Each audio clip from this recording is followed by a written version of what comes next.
ఒక కొలను దగ్గర కొంగ మరియు ఇతర జంతువులు సంతోషంగా ఉండేవి. సెల్ఫిష్ అండ్ లేజీ నక్క కూడా ఉండేది. కొంగ మాత్రం ఎలాంటి స్వార్థం లేకుండా నక్కకి కూడా చేపలు పట్టి ఇచ్చేది. ఒక రోజు నక్క కొంగని తన ఇంటికి విందుకు రమ్మని పిలిచింది.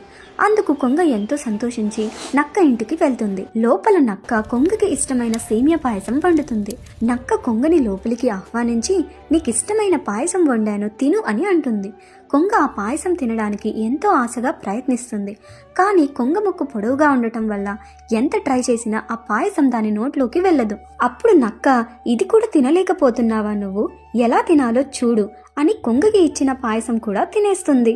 అప్పుడు కొంగ ఎంతో బాధపడి కోపం వచ్చి దీనికి ఎలాగైనా బుద్ధి చెప్పాలని నక్కని విందుకు ఆహ్వానిస్తుంది.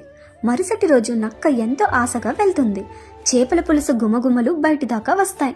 కొంగ నక్కని లోపలికి ఆహ్వానించి తను వండిన చేపల పులుసును కూజాలో వడ్డిస్తుంది. ఇంకా ఆ డెలీషియస్ స్మెల్కి నక్కకి నోరూరుతుంది.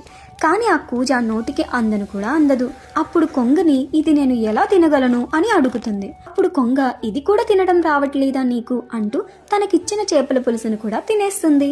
అప్పుడు నక్కకి సీన్ అర్థమవుతుంది. తను కొంగకి ఏదైతే చేసిందో తనకి కూడా అదే జరిగింది అని తెలుసుకుని అక్కడి నుంచి వెళ్ళిపోయి పశ్చాత్తాపపడుతుంది. సో ఫ్రెండ్స్, మనం ఎదుటి వారికి ఏదైతే ఇస్తామో మనకు కూడా అదే తిరిగి వస్తుంది.